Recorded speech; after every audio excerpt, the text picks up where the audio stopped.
Check, check, check, check, check, check, check, check, check. Check. Check, check.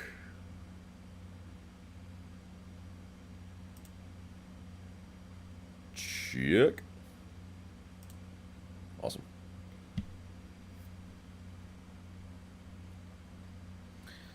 You guys are lovely. Drew, Xavier, you're amazing. Brian.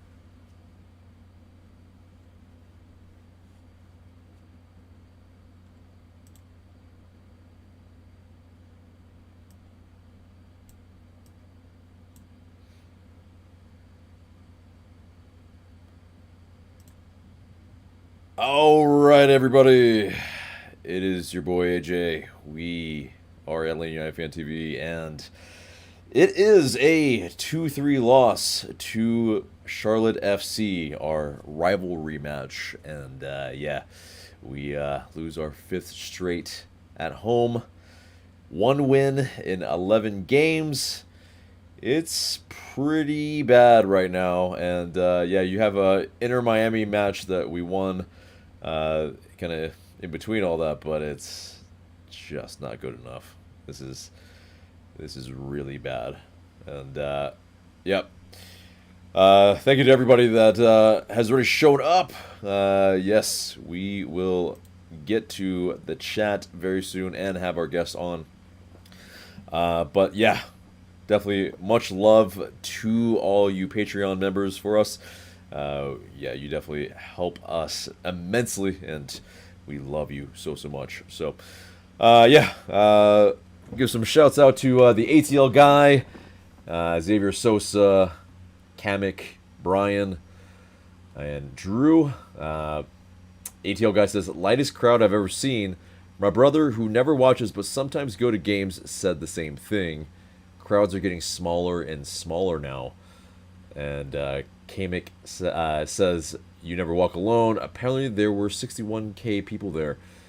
I was there. I can attest that that is just purely paid attendance, because it was very sparse for a lot of the areas. They can say 61,000 all they want, but yeah.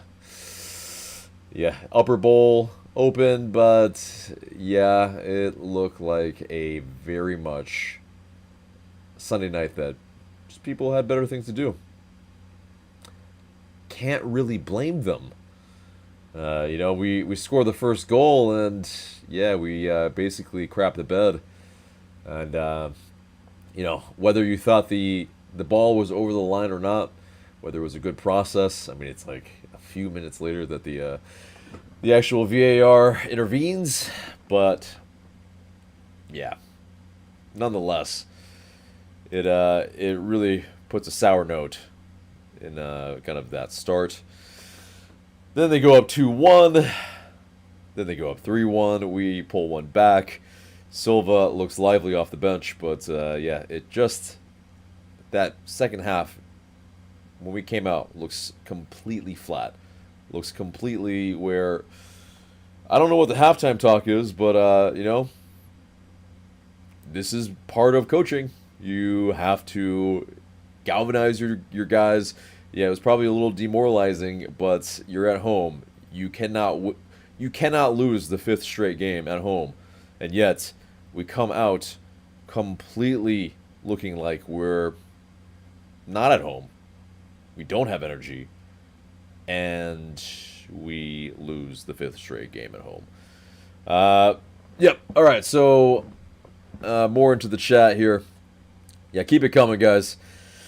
But yeah, Lightning 0491. Back for our weekly therapy. Indeed it is. Xavier Sosa, it's U.S. Open Cup or bust. It seems so. And Connor Thompson says 61K Tickets sold, only 31K showed up. Should we run the guy who OG out of town, or should we try to be nice to him? Also, we should talk about Charlotte FC fans at times being louder than LA United fans. That's embarrassing. I mean, it's very much, there's a lot of casuals that have popped in. There's a lot of casual fans around me as well, unfortunately. And yeah, just they don't know what to do. They basically, it's cool that they're there, but in the supporter section, you need the most fervent fans there. You need the most rowdy, and it ain't that. It definitely ain't that. Brian Cordova, I'm sure the water breaks had some influence in some people not showing up. Yeah, the water main break. Yeah, it definitely could be. Mavery and his cuisine. AJ, I just walked in the door. I unload everything once I set it all down. Yeah. Unload it in the chat for sure. But yeah, let's not belabor the point. Let's get into our guests. So Drew, hop on in. We will get you in here, my friend. But yeah, it is just a night that seems very deja vu. Like, how many nights have gone like this at the Benz? It's just constant. We're always going down early, or we're always going down after we score a goal.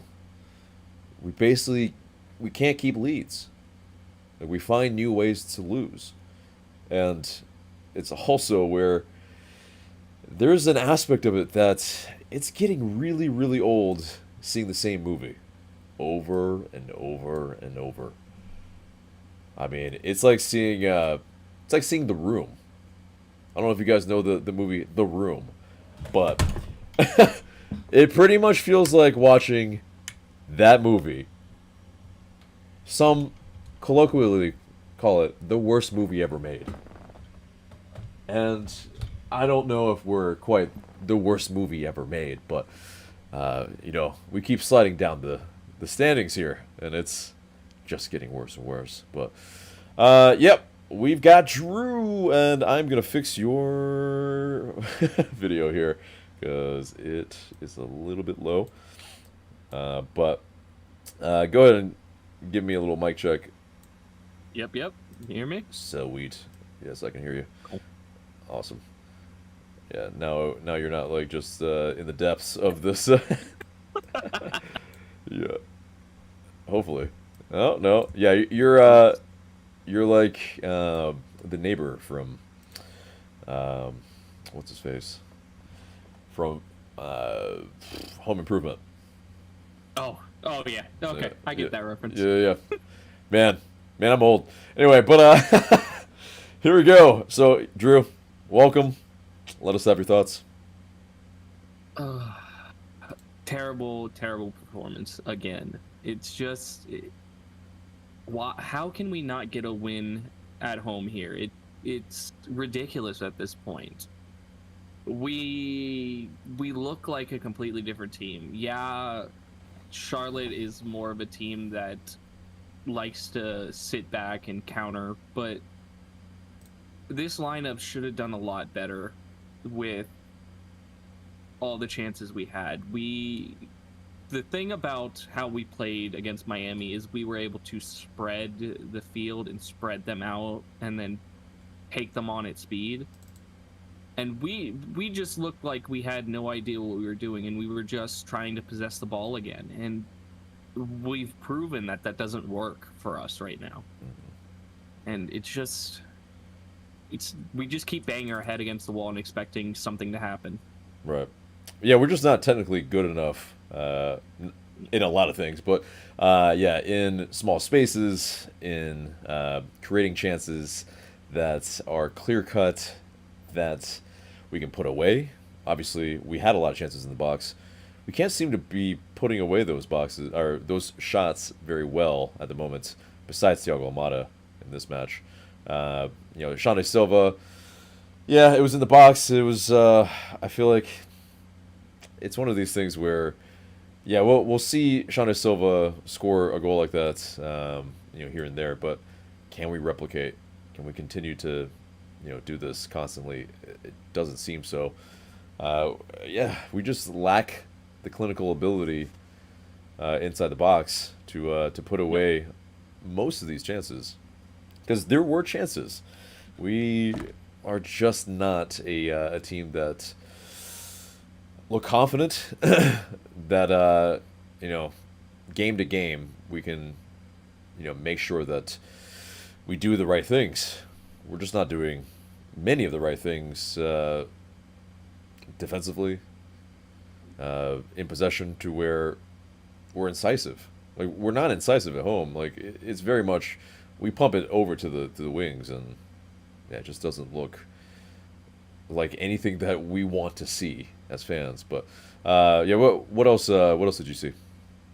To say in the first half, we at least had a couple looks there, and it, we didn't put them on. Saba had a couple chances that he just couldn't put on goal, and I felt like, okay, we're looking a little bit better. And then we got that first goal, and I was like, okay, we're carrying on from where we were last game. And then as soon as that happened, it just shut off. That VAR goal took all the wind out of us, and it started to turn the momentum. And we couldn't recover after that point. It was just a landslide of them just dominating us. I don't know where our team is mentally at this point. It's so fragile. Mm-hmm. Yeah, absolutely. I mean, it's like our ability to even come back anymore. It was something that was a feature of our teams, in the past, where yeah, we could at least muster a draw in these type of games. Yeah, the magic's gone. We aren't doing that at home anymore. And yeah, I mean, I think it was obvious then that yeah, those type of games were not sustainable. Those type of games were absolutely a little bit more fluky, and we're on the worst type of form in quite some time. Obviously, well, not quite some time, but in terms of past 5 years, I mean, this is like I think the third worst type of form, next to 2020 and 2021, which you know we had a way inferior roster in that time. These type of players should be doing way better. Yes, injuries are a factor, but you have to set up your team to play the opponent ahead of you, in front of you. I mean, what hindsight's 2020, but you know, was this the lineup that we should have rolled out with? I think in theory it was. Maybe instead of TRA go with Giacomakis, but you don't know how much his legs can take him. Can he get that first 45 minutes done with? I don't know. But even then, he looks a little checked out at this point. It's sad to say he looks checked out, and some of the other players look checked out. And I just... Lennon, again, just... He's not clicking with the rest of the team. He looked better early on in the first half, but then as the game progressed, you could see it was his confidence was just going down again, and he's just not as effective this year. And that's a huge thing. I mean, especially when we do rely on a lot of the service from the right. It's how we play. And yeah, I mean, it's just almost been non-existent the past 2 months. And yeah, maybe, I mean, he's been found out. I mean, he's long been found out. It's not like it's a surprise that what he's going to do. But earlier in the season, it looked like he was playing a little bit as an inverted fullback, as kind of it's commonly kind of said right now.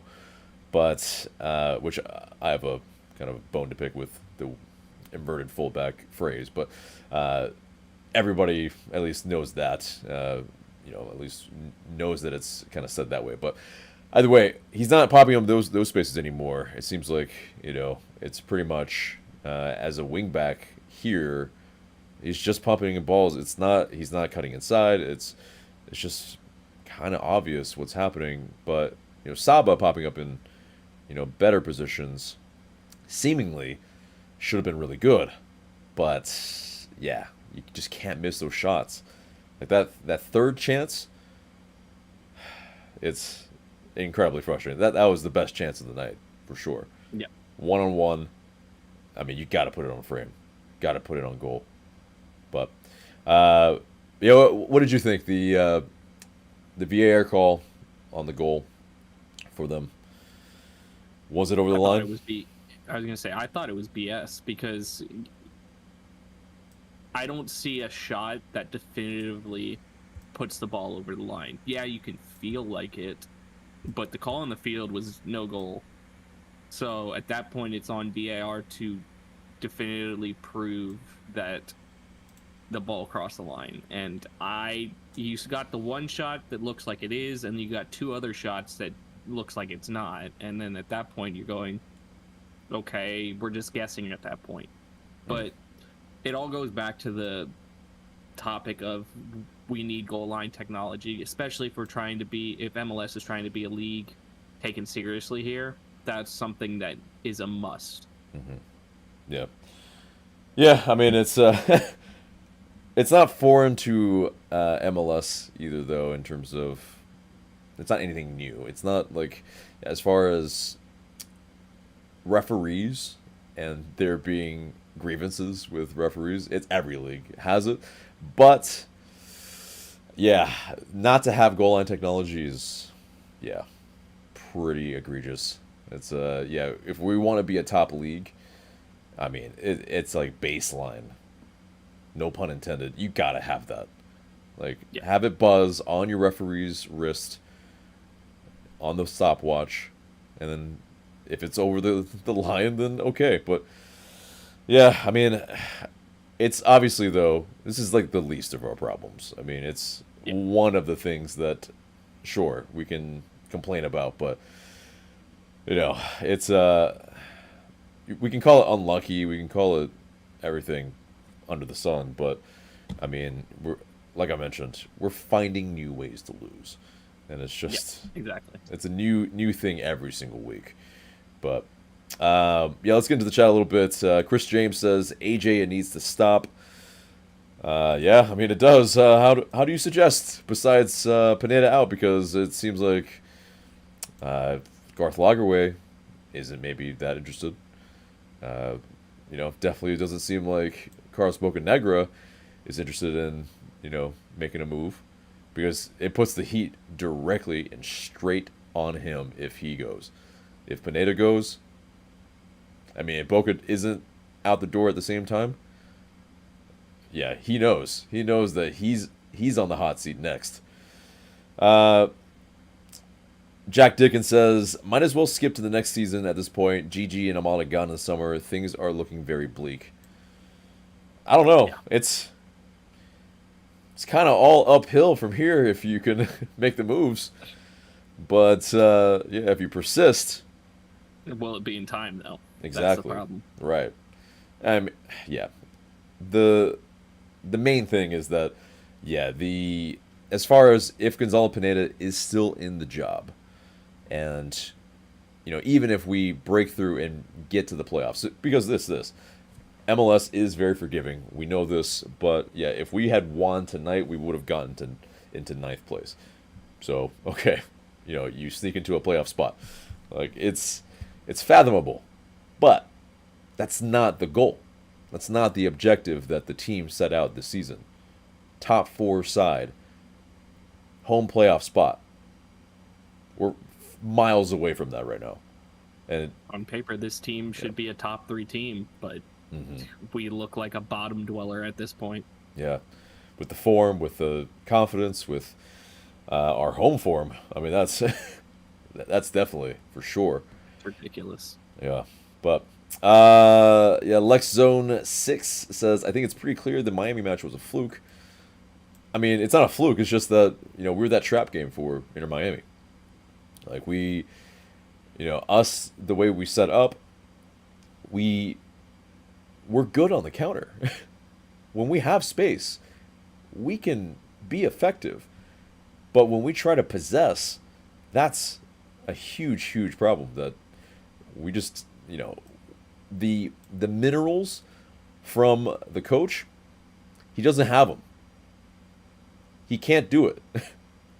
It's been apparent. And the way he wants to play does not effectively use the talent at hand.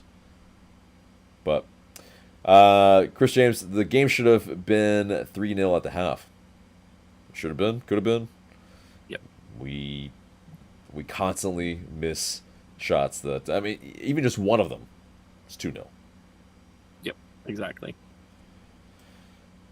ATL guy says, throw in the towel and start the kids. I mean, maybe, but yeah, you can't really do that, I think, here. In MLS, you have all these high-paid players. Like, what's going to happen to them? Like, you can move them all on. We can throw the baby out with the bathwater, but you still have a good number of players that are paid really well, and they will upset the apple cart. So, unfortunately, I don't really see that. But, Chris James, we'd love to hear your opinion. Maybe dumping GG is not a bad idea, and look forward to who can create it on his own. The gameplay is too predictable, and we are found out. How do you feel about that? Yes,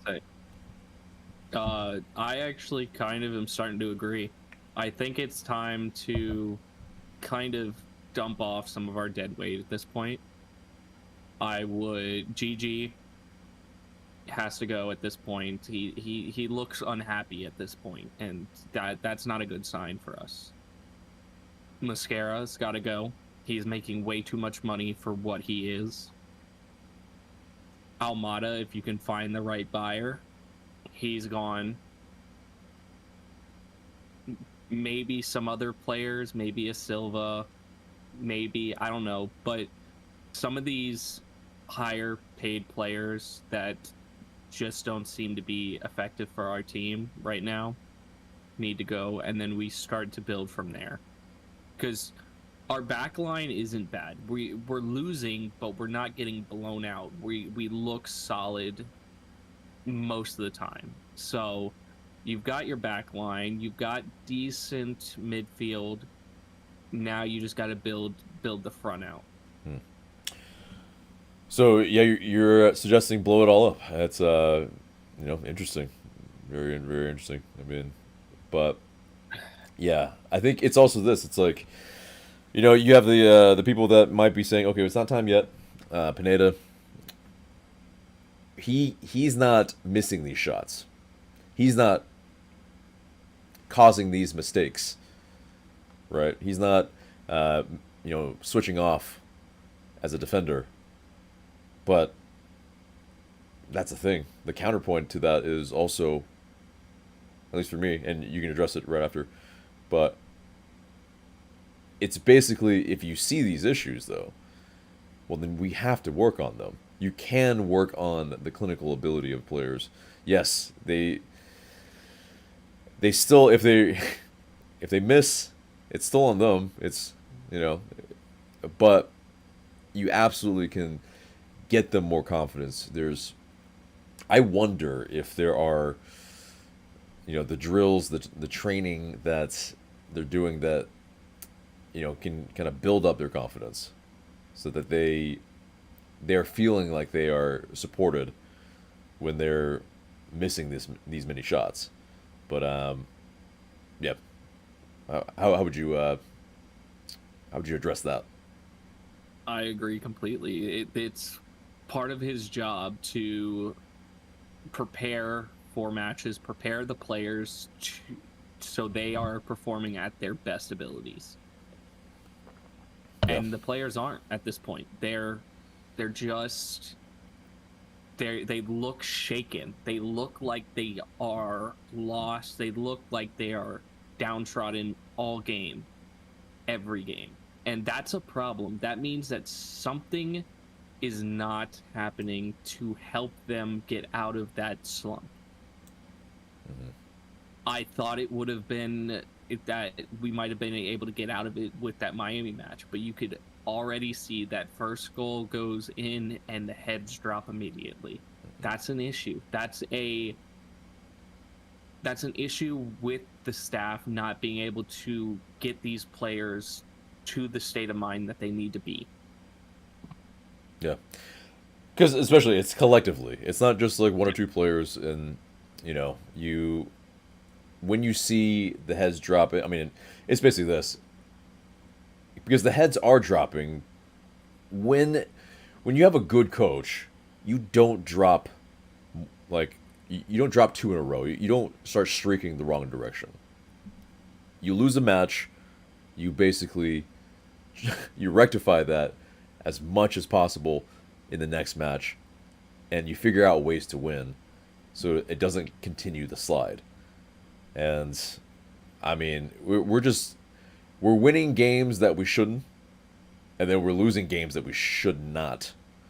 So it's just like, at this point, I don't see a reason why Pineda should be kept. But if you are Pineda, in, I would love to hear from you. Like, please hop in here, let us know. But yeah, Lex Zone 6 says 5 consecutive home losses would be a fireable offense for any other club in the world. Yeah, it basically, yeah, it's showing that we don't, like, the front office doesn't care. But yeah, how do you feel about that comment? Oh, it's exactly true. Most teams, you lose 2 or 3 at home in a row, and there's already chance for that coach out. If you lose that 4th one, you're gone. The fact that he's gotten to 5, and the fact that he was at 9 winless, 10 winless in a row, he should be gone now. Mm-hmm. And it's yeah, I think we knew it's something of a leash that is just, for some reason, like, he has this very long leash. And yes, you have very you're very unlucky in a sense that Pineda anyway, that he the players have not been healthy. We know this. This has been a feature, but as you pointed out, it's it's basically okay. Well, at a certain point, you have to look within and see. Okay, well, maybe it's not just luck now. Maybe it's the way we train. Maybe it's the way we, prepare, the way we recover. Maybe it's the way we eat. Like, there's a lot of factors that I'm not sure we're looking at, because if they were, I was gonna say, yeah. Go ahead. At this point, it's time for a ground-up look at how we prepare, how we train, how we do all of this, because at this point, it's becoming an issue. The fact that Stian is probably back on the injured list, right after he got back, that means that there's something going on, and we're not doing something to prevent it. Mm-hmm. That means we're pushing him or putting him back on the field too early, and he's getting hurt again. Yeah, because it's absolutely that. There's a lot of coaches that will kind of basically coddle a player that maybe just came back from injury, and they're just not going to give them a ton of minutes. But we've seen Stian Gregerson play a midweek match and a weekend match right after, and yes, it's because, well, yeah, we need the results, but it also is, once you're coming back from injury, yes, like the likelihood of another injury because you are favoring, another body part, like, this happens all the time, and like, it's just, yeah, I don't feel like some of the players are being protected enough to a degree, and it makes sense why, but it also is, because our back line was just depleted. Yeah. But it is still, it's like, I mean, I think you can mention that to the, to the media, to to the fans that, hey, you know, we have to start Efrain Morales because, yeah, you know, like, we're trying to give Steon Gregerson just a little bit more time because it's, you know, and I think I would be okay with that. That's I would too. The kids have looked good this year. I exactly. don't. If they step into a match, even Cobb stepping into this match, I didn't have a problem. I wasn't worried that he was not going to be able to come into the match and play well because they've shown that they are good enough. Exactly. But, and yes, you know, there was a fluke injury to, you know, Noah Cobb, where, you know, he was, you know, seeing, or the migraine headaches, essentially. But, you know, he was seeing little flurries. But, yeah, lots of chat. I love it, guys. But, yeah, Drew, let us know your final thoughts. I'm glad we have a break here. Maybe this is the time that they need to fire Pineda. We've got some time before our next match. Bring in somebody new or have an interim going into the next match and try to get a reset here. We're sliding again, and that we can't do that anymore. Yeah, I mean, yeah, hopefully the reset can happen in the international window. If it doesn't, how would you feel? We're throwing the season away at that point, honestly, because yes, we have the transfer window where we can try to claw our way back, but then we're looking at fighting for the last couple playoff spots. And as a club, we should be expecting more than that from our team. And we're just, the fact that would be excited for that is sad. Yeah. It's definitely, it's not good enough to just accept it. And I think, yeah, it is at this point we absolutely should be holding the club to a higher standard. But yeah, Drew, pleasure as always, man. Have a great rest of your night. It's like I said earlier, it's probably uphill from here. So yeah, you'll probably have a better night. Hopefully. Yeah. But yeah, appreciate it, man. And yeah, we'll speak to you soon. Good night. See you. All right. So, yep. Let's read the chat a little bit. But yeah, Glenn, if you're out there, hop on in. But yeah. So, as far as the chat, let's read it some more. But let's see. Lexstone6 says 5 consecutive home losses would be fire. Oh yeah, we read that. What else we got here? We got Mavery and his cuisine. Forgive me if I'm wrong, but this team came out of the locker room out of the locker room completely lifeless. How many games does the team need to punch us in the face before we learn? How many times? I can't read tonight for some reason. But yeah, no, that's a great question for the front office for sure. I mean, you know, it's a gut punch repeatedly, week after week. And, you know, at this point, like I mentioned, it's like we're watching The Room over and over and over. And, yeah, Tommy Wiseau, it's, Tommy Wiseau seems like it's Gonzalo Pineda. Like, it's just, like, he's directing the ship, and it is awkward. It's, you know, it's epically cringe. But yeah, let's see what else we got. Jonathan Mendez says both Boca and Pineda needs to go. Brian Bear says the only metric that matters at the end of the day is wins. How do you rate Garth, Pineda, Boca? Look at wins and losses. That's how you rate them. Yeah, I mean, obviously it's a little early for Garth, but it still is, to a degree. Yeah, we're paying attention. We're seeing how well you're handling this, because slow to react or enact what you need to. I mean, I don't know why we would just allow it to just be like, oh, okay, cool, if he takes his time, his sweet time, okay, cool, no big deal. Look, no, Garth Lagaway is not absolvable as well. Like he definitely is somebody that's, I mean, his leash is definitely longer, but Pineda, Boca, I mean, their leash, as far as I'm sure most people are concerned, it's very short. Hot seat is hotter than ever, and moves need to be made. Brian Cordova says nothing. There's nothing that showed that was a definitive goal. Strong says maybe now that GG is leaving, we could get a striker that can coach us well.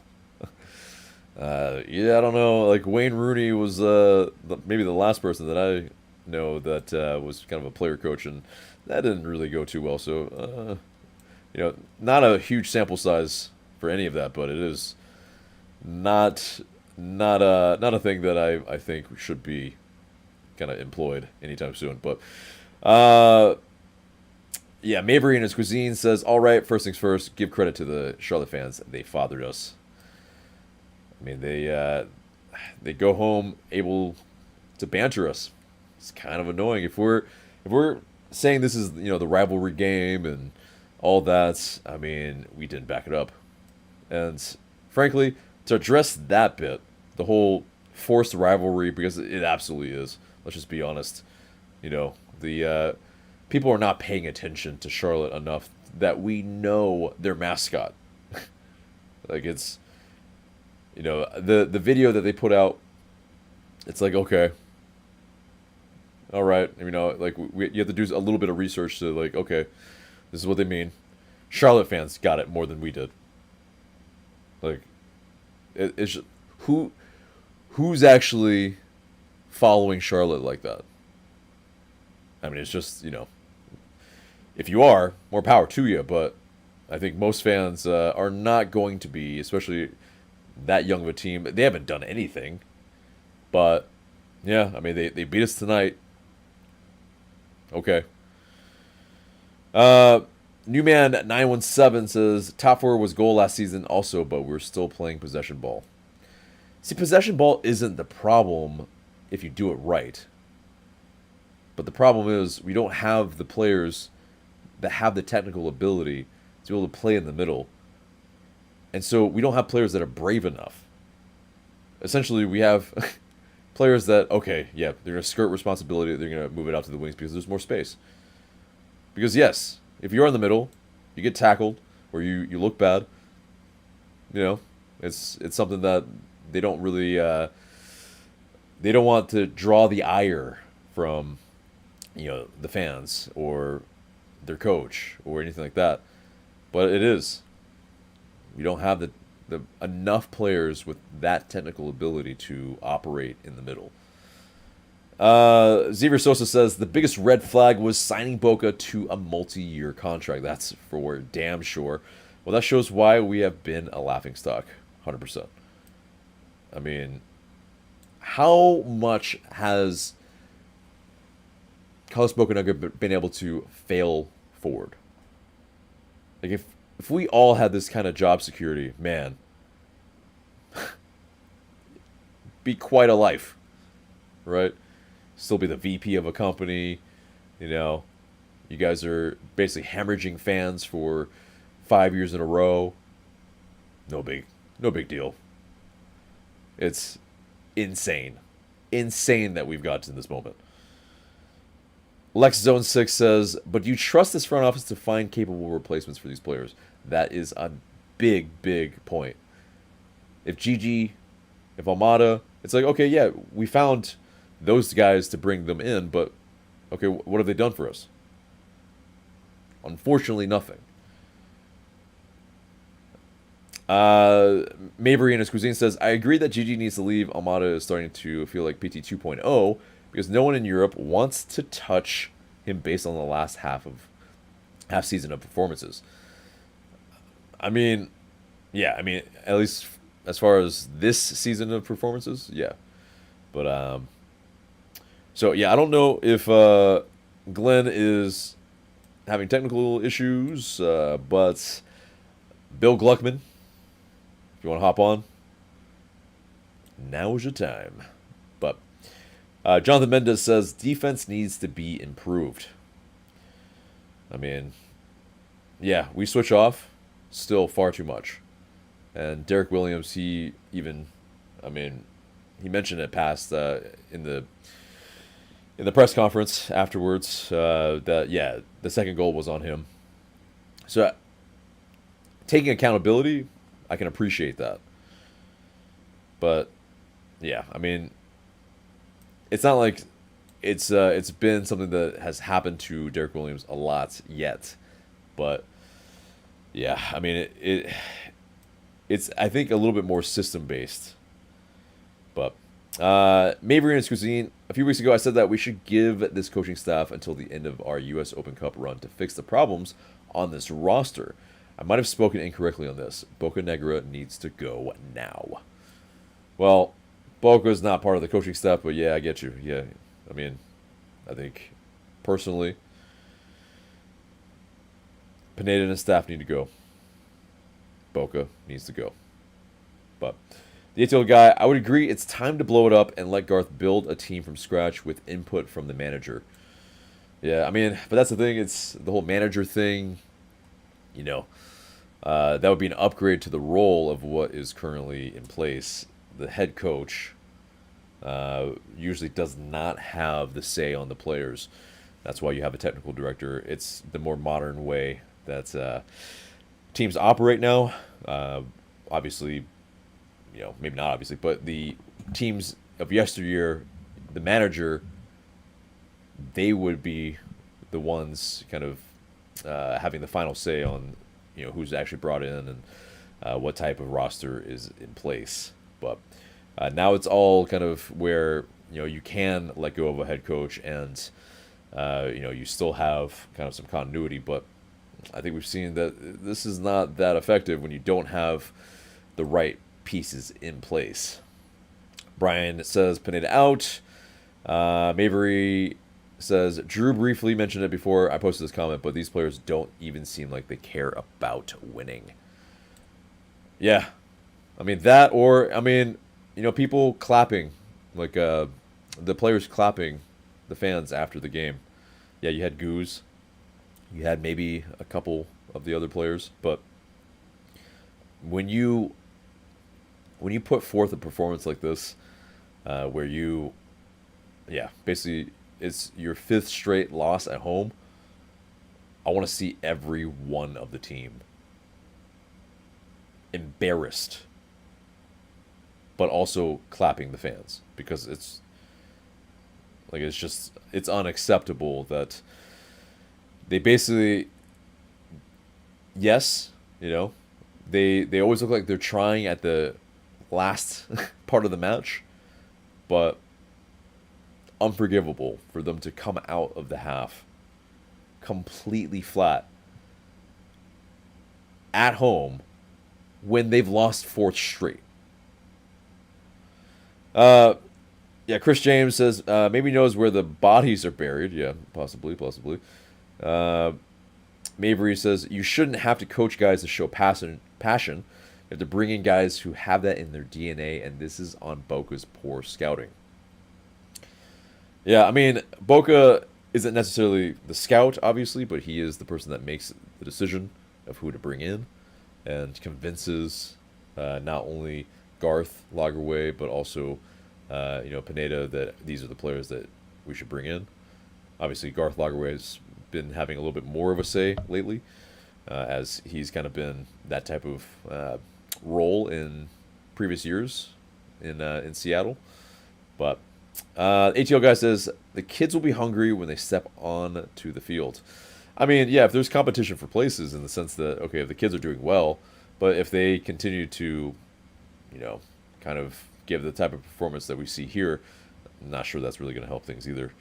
You know, you do have to start winning very soon, because yeah, you can't just pretty much stonewall the higher paid players when you're also, you know, playing poorly with the kids too. So it's definitely it's nuanced. It's definitely difficult, I think, to just play the kids. But yeah. So Brian Mullet says the way we play at home, even if we made the playoffs, home field advantage wouldn't mean anything. Exactly.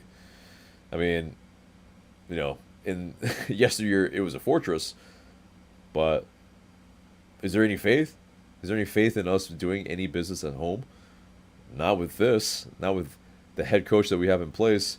I think that goes a big way in kind of gaining some confidence in that. But ATL guy says we want to be lions, but we play like kittens. It's ridiculous. Yeah, we're pulling Orlando City here. It's bad. D. Dot, has Pineda been fired yet? Not to my knowledge. You guys let me know. But yeah, I mean it's yeah, definitely interesting. Yeah, let's see. Strunk says Garth doesn't believe Pineda should leave. Yeah, I mean he's almost kind of postured that way, huh? Kevin B says, at what point do we start seeing a dip in attendance numbers? I think we already see it. It's just that the paid attendance hasn't really caught up yet, because next year that will be the telltale. If we don't turn it around, I mean, yeah, we had a very well-timed surge at the end of the season last year to kind of prop up those season ticket holders so that they maybe will renew. But right now it's cheaper. It's cheaper to get it a la carte than to be a season ticket holder. Let me repeat that again. It's cheaper to get tickets a la carte than to be a season ticket holder. That is what's the point? What's the benefit? What do we as a founding member, as a season ticket holder, get? I implore. The ATL guy says Garth, Boca, and Pineda would make great mailmen. Because, yeah, they're just mailing it in. I get you. ATL guy says because they mail in just about everything. Yep. There we go. I didn't even read your comment, but yeah, I got you. Kevin says the mental fragility in this team is crazy. Newman 917 says we bring good players in, and rather quickly they lose their edge. That's got to be on Pineda. Absolutely.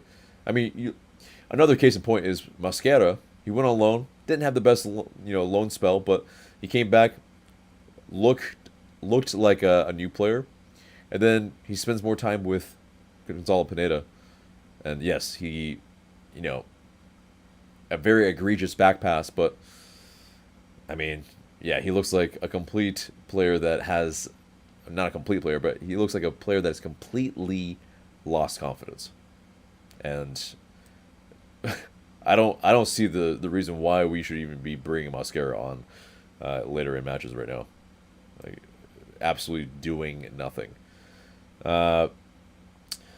Newman says as well, Williams, the second goal was on me, literally right, for sure. Strunk, players own up to their mistakes, management doesn't. Yeah, funny how that is. It's interesting. Yeah, that's not good. And that's an understatement. Synthos, the next announcement about Pineda should be his firing. 5 straight losses at home before the All-Star break is absolutely unacceptable. Yeah.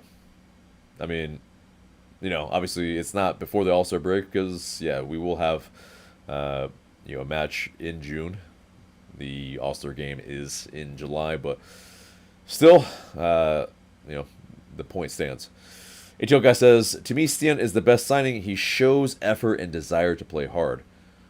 Yeah, not only desire to play hard, but he also, he seems like a good defender. Like, there are, to be fair, good players that are seemingly being brought in. But the more time that they spend with Gonzalo Pineda, like, it just seems to go awry. And this is the thing. Like, Gonzalo Pineda seems like a really good guy. I hate this for him. But it's super tough Like, something has to give. And him staying in the job right now and his inexperience is showing immensely. King Reshi says, I feel like defense is the main issue. This includes the goalkeeper. Every single game, those type of players shown in Charlotte FC game when they scored twice are reasons why we don't defend well. I mean, we allow shots from distance, really good looks. Really, really good looks from distance. You know, yes, it is an Achilles heel of Brakuzan. But Josh Cohen, I mean, I don't think he could have really done anything about the 2 goals that were conceded.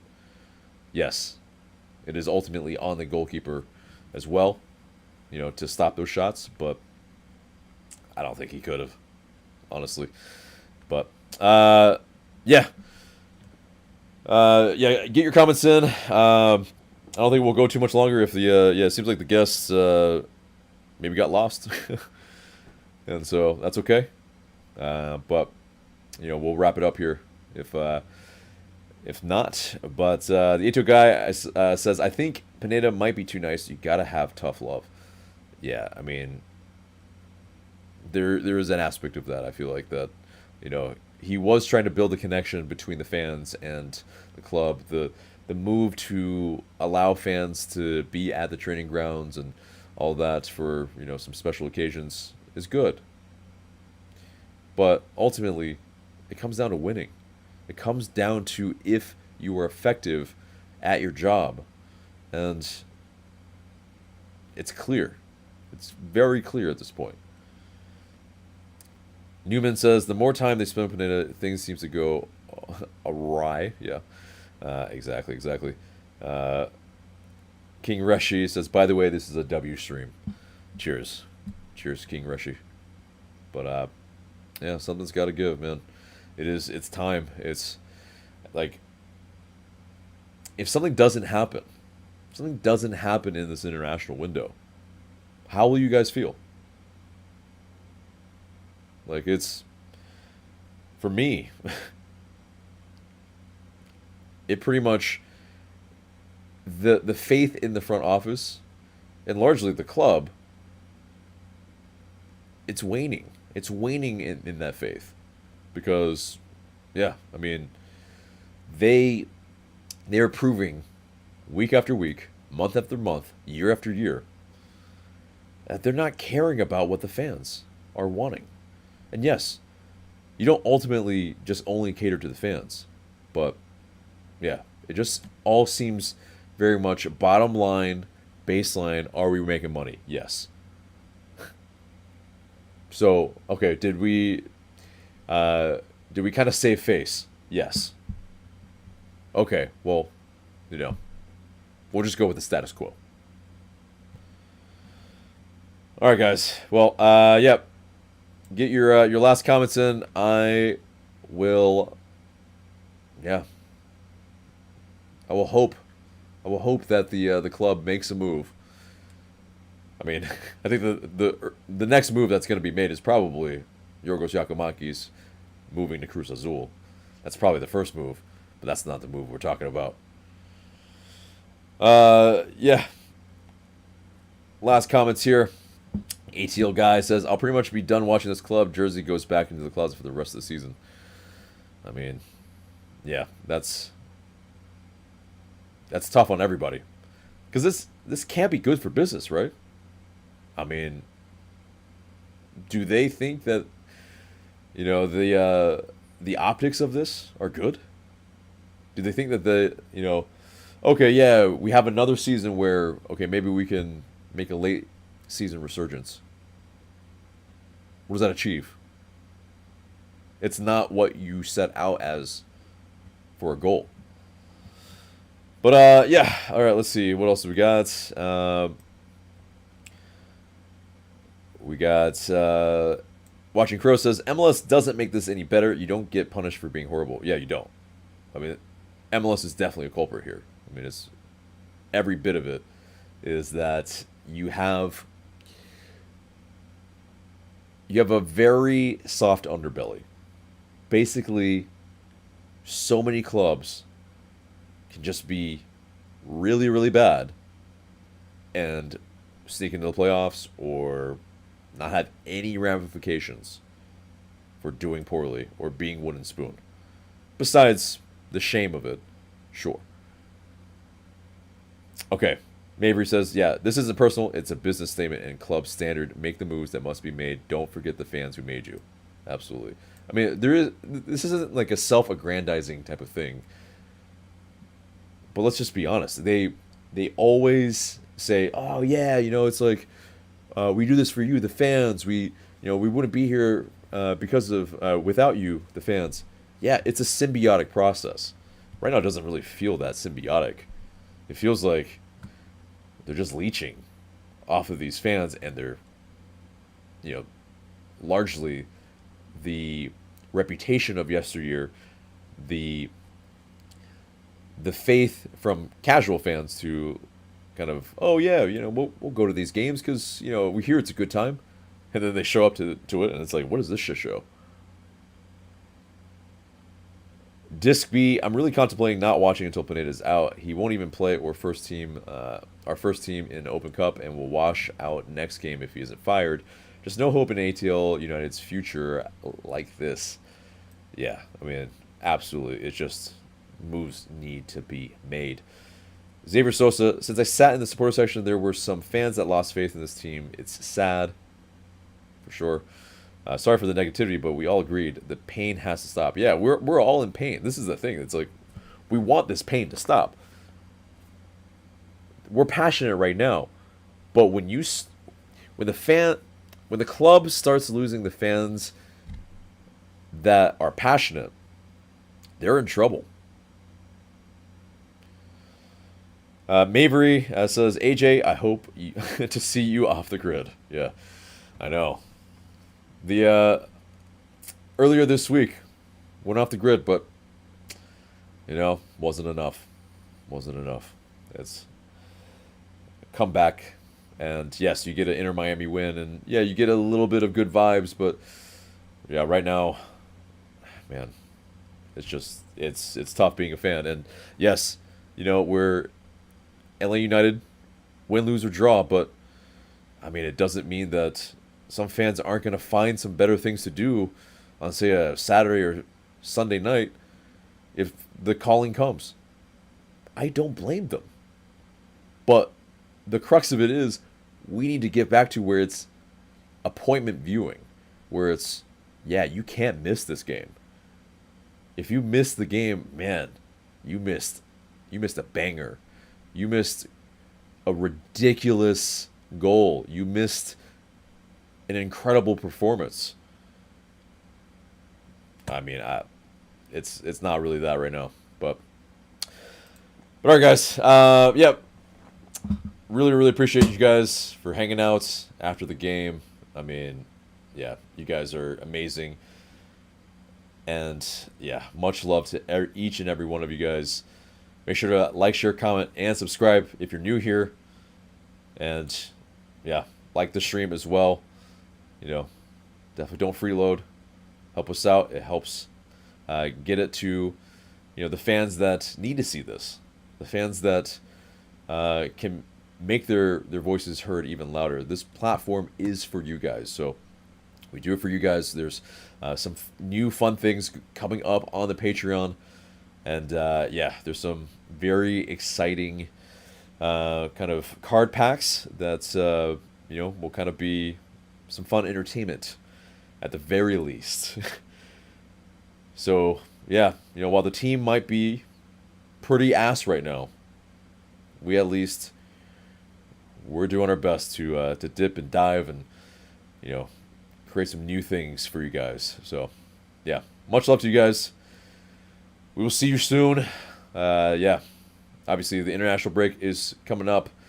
Is right now, and yeah, we'll still have content for you. So keep it locked. But yeah, we will see you in the next video. Thank you so much. Bye-bye.